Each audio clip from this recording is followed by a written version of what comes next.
Valheim took the gaming world by storm in 2021. You play as a Viking in a mythical open world filled with bountiful resources and menacing threats. Some say it is the greatest game ever created. Personally, I wouldn't go that far. It's not even in my top 10. The game can be quite tedious at times, and the stamina system is insufferable.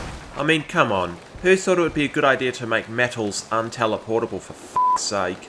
Nevertheless, it's still safely in my top 20 favourite games. I do find value in how tedious it can be, as without my current attention span, I wouldn't be able to make videos. Sometimes, I like to listen to my favourite podcasts while playing Valheim.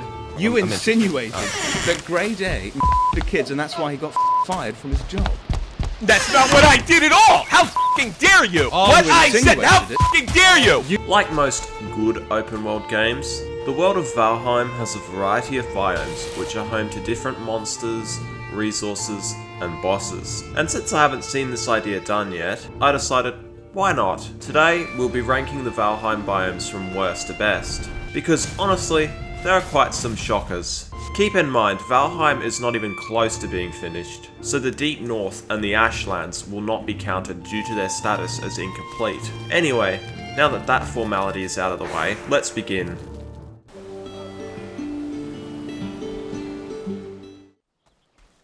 Anyone who has played Valheim for over 100 hours would probably be completely over the bland safety and repetitive nature of the meadows.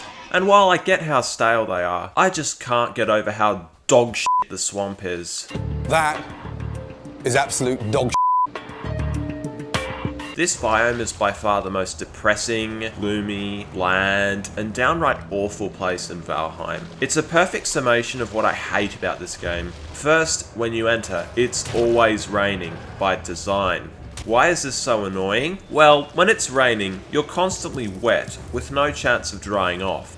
This reduces your health regen by a whopping 25%. Furthermore, your stamina will regenerate 15% slower, as if the stamina system wasn't insufferable enough. And if you're unlucky to find yourself in this show at night, it gets worse. Not only will you suffer from being wet, you'll also be hit with the cold effect too. This gives you a hit of 50% to your health regeneration, and a 25% hit to your stamina regen. And as if that wasn't borderline torturous enough, there is the Wraith. These flying f***s are far more of a pain in the ass than the Terraria Wraiths. Plus they're much uglier. Then there is the Abomination that won't leave you alone unless you want it to follow you. I honestly don't know why they added it in the latest update, as if the swamp didn't suck enough. But wait, there's more. Yes, I'm bringing that shit back. Blobs. I hate these with a passion. Poison is so annoying because it can ruin a fight in 1 millisecond. I cannot count how many times I was in the sunken crypts, fighting draws, when all of a sudden a blob poisons me out of the blue. The second they do that, it's game over, and the poison resistance mead is pretty much useless. Okay, it does kinda help, but it doesn't completely negate the poison effect. Leeches are not as bad, but they can still be a pain because they make the water all the more dangerous. And finally, we have the boss. His name is the Bone Mass, and he is by far the worst boss in Valheim.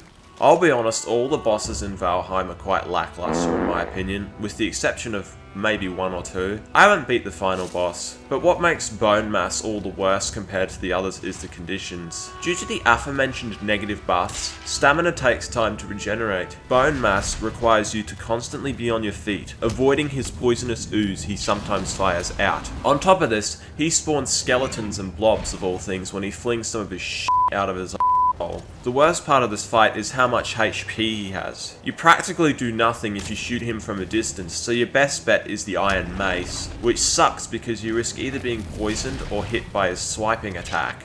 And the absolute worst part of the swamp? There isn't even ogres! What the f***? You'd think I could at least find Shrek's hut or something. Jokes aside, I absolutely despise the aesthetics of the swamp. The music is grim, which is fitting, but the only part of it that I really like is when the violin quietly plays in the background. Gives off that epic, near end game kind of vibe that a musical track like Ballad of the Cats by C418 gives off. But apart from that, The swamp is really ugly. I feel like I've rambled on enough about why I hate the swamp, so I'll quickly go over the things I like about it. I like surtlings. They're an easy source of coal and surtling cores, and that's it. All the resources I feel pretty indifferent about. Iron is okay, but it's far from unique. Anyway, enough about this awful biome. Sailing into the next spot, we have the ocean biome. This one is interesting because if you were to remain stationary, the music wouldn't play. Rather, the music of the biome that the map says you're in plays. But when you're moving fast enough, my goodness is this music badass.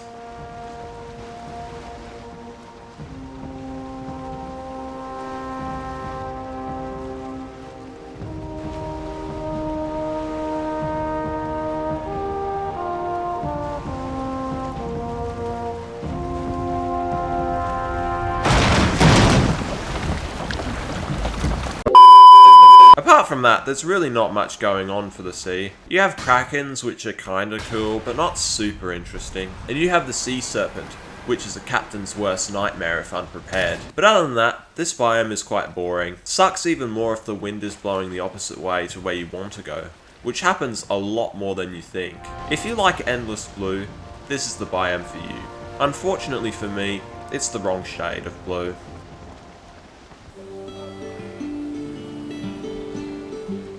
At first, I was planning on having the Mistlands just above the swamp on my list. This was because of how annoying it was to run into the undeveloped Mistlands while out sailing. But then my computer decided to go into a coma, so I had to take it on a trip to the computer hospital for 3 weeks. Then I got it back, and I found out the new update was released. So what do I think of it?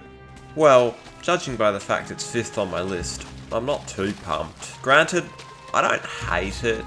I haven't had that much time with it. I just haven't really enjoyed the time that I have spent in the Mistlands. The music is certainly not what I expected. The Mistlands should be a land of winded mystery, like a cemetery. The music should be slightly ghostly. Instead, I get an enchanted woods vibe from this music. Apart from that, the biome itself is not too bad. The aesthetics are surprisingly nice. I like the luscious green grasses combined with the misty skies. It's almost like moss in a way. I like the abandoned infrastructure. It looks really cool. The temples and all that. From what I've noticed so far, the primary animal type in the Mistlands are mutant insects. There are seekers, which look like massive beetles, and seeker soldiers, which are a pain in the neck. But then there are also ticks that stick onto you and drain life, which is really annoying. There's also this clan in the biome that waits for something. I can't remember what it was. Apart from that, I really don't know much about this biome, so I'm just gonna go by current experiences, which are frustrating. I haven't really gotten that much of an idea of what the armors and the weapons like and what the boss is like. So I know that I may be wrong to put this biome so low, and my opinion could change over time once I've become more acquainted with it. This isn't really a solid placement, but for now, I'm not that big of a fan of it. I'm just kind of neutral.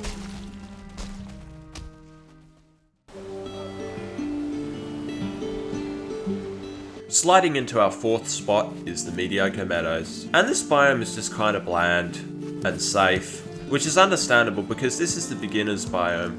But I do feel this biome lacks that little bit of extra oomph that the next biomes have. That doesn't make the meadows bad or anything. In fact, it serves its purpose quite well, being the beginner's safe haven. Aesthetically, it looks nice and the music is good, but it does get stale after the first 100 or so hours. I do appreciate how peaceful it is though. It's nice to be able to stand/sit in one spot or swim in the rivers and oceans without having to worry about something attacking you. For the most part. The boss is kinda stupid in my opinion. A deer that also acts as a Tesla gun. I feel like it's just a big joke in my opinion. This, combined with the fact that the game was published by Coffee Stain Studios, makes me feel like I'm playing Goat Simulator. To summarize, the meadows are peaceful, pretty, but bland.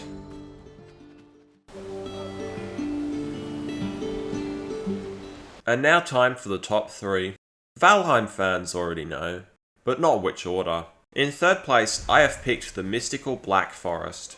I love the fantastic aesthetics of this biome. You have the dark green of the grass and flora, combined with the brown of the beautiful fir and pine trees. It reminds me of a cold rainy day with the forest in the distance. but this peaceful facade is broken once you explore this place for the first time. The devs did an excellent job of making it challenging enough for beginners and early game players, all the while not making it overwhelming. First, you have the Grey Dwarves, which aren't too challenging if you have a flint knife, but they do tend to be in large groups, which is kind of frustrating. But they're the least of your concerns. Assorted randomly across the map are burial chambers. These catacombs of death contain skeletons. They might not seem too challenging, but think again. When I first played this game, I was constantly killed by either a rogue arrow or a blade being held by these bony bastards. But you need to enter the chambers to gather surtling cores to make furnaces for smelting. And then there is the troll. He isn't too difficult to defeat, so long as you have a bow and some arrows. If you keep your distance, you'll be fine. For the most part. Obviously, getting stuck out here at night being chased by Grey Dwarves and trolls isn't fun, but that's just part of the game. You have to accept the consequences of taking stupid risks. The boss is okay, by Valheim standards, which aren't too high. Its name is the Elder, and it's basically a large walking tree that shoots thorny vines at you and erects tentacles from the ground. The resources are pretty good, nothing special, but they're a big upgrade from the previous sets. I like that you can make armor from troll skin. It makes defeating him all the more satisfying. The Black Forest is a beautiful biome. I just wish I made more bases there.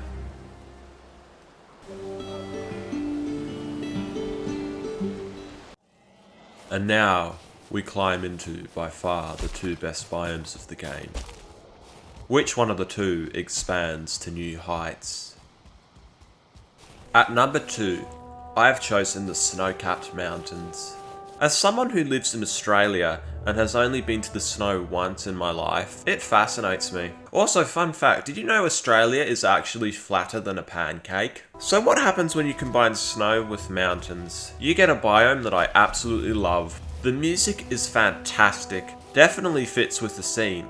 Listening to it while looking out at the expanses below just hits home on another level. But what about the biome itself? Yes, it can be a pain in the ass to explore if you find yourself unprepared. Wolves are annoyingly persistent. Drakes hurl freezing vomit at you, crippling your movement, and stone golems are just downright deadly. But the worst part is the freezing debuff. Not only does it completely negate any health regeneration and reduce stamina regeneration by a gargantuan 60%, you also bleed damage until, well, you know what happens. But by this point, you should be brewing meads such as the Frost Resistance mead, and unlike the Poison Resistance mead, Frost Resistance completely shields you from the freezing debuff. This does only last for 10 minutes, so I like to stock up on them. I used to place fires down everywhere, but snowstorms ruined their effectiveness, so just go for the mead. There are two aspects of this biome that I particularly like. The kit and the boss. First, let's discuss the kit. The silver kit is a massive upgrade from the bland, dull iron kit. The sword inflicts a brief freezing debuff on anyone misfortunate enough to stand in its path. And the armor looks epic. There's the helmet, which consists of drake heads, and considering how annoying they are to defeat, it's really satisfying to be able to don the heads of your enemies to protect you. The chest piece and leggings are made with wolf skin, which is also satisfying for the aforementioned reasons. The mountain biomes are certainly unique, but not for the reason you may think. They are the only biome in the game with frozen caves. They are amazing. The music is so atmospheric and the cultists are creepy. But enough about the biome. What's the boss like? Moda, the mother dragon, is really cool. No pun intended. While not the most creative idea for a boss, she is definitely the most aesthetically pleasing. She flies around spitting out freezing balls like the Drake, but on a much larger scale. She will eventually land, but don't let that fool you. She will shoot out an icy sonic wave that freezes you to death. To summarize, f***ing awesome biome, man.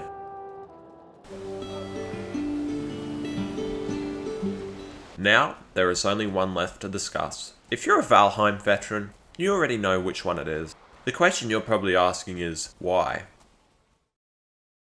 Greece. In 2016, I had the honour of visiting this amazing country, filled to the brim with a unique culture and history that stretches back thousands of years. Honestly, it's one of the most beautiful countries I have ever visited, and I would definitely return one day. So when I first stumbled into the plains biome and heard this music, I instantly fell in love. Until a death skeeto murdered me. Truth be told, this biome reminds me so much of Greece, it's not funny. It makes sense from a historical perspective too, considering the Varangian Guard of the Eastern Roman Empire consisted of mostly Vikings. This is by far the most beautiful biome in all of Valheim. I cannot understate how much I love it. I love the music. It has easily the best music in the game. But enough about the looks and the music. What about gameplay? The mobs are tough, obviously, considering this is the last biome. But if you get the full silver set, they can be managed. First, you have Foolings, which are basically little green goblins that either have spears that they throw at you or swords and clubs. They will obliterate you if you're not prepared, so you better hope that you aren't too close to the plains biome when you're in the Bronze or Iron Age. They roam the biome, but also inhabit forts and small villages alongside the Fooling Berserker. These guys are basically Foolings with a hulkish twist. They will bash and crash and trash until you're dead. Then there's the Death Skeeto. All I'm going to say is, if you die in the plains, make sure you have a backup set of armor before returning, because these guys will make your life hell. Also very brief. The Foolings and Death Skeetos are iconic, so much so that if I was to design the Valheim box cover, I would feature these two on it. The cool thing about this biome is the means you use to obtain the metal. You basically kill Foolings and their Berserker counterparts. I like it because it's less tedious than mining, especially compared to the mountain mining. Next, we have the locks, which looks challenging, but really, if you get onto a high place, they're a great source of food and fur, assuming you have the means to cook their meat, which you should by now. But clearly, the most annoying monster in the plains biome is the tar slime. It's not that common. There's these little like tar pools that are occasionally in the plains, that's where they are. But they're way worse than the regular blob because they spit out, you guessed it, tar. The boss is... well, I haven't got that far yet, so I'm not sure. But that doesn't matter. It won't change my opinion on the biome. It's fantastic. And honestly, it's kind of a shame that it's the final biome in the game. And that's the list. Thanks for watching. Now I know this game's not finished, so this list may change in the future. Please like, share and subscribe. Don't forget to press the notification bell. And please let me know which biome is your favourite in the comments section. See ya!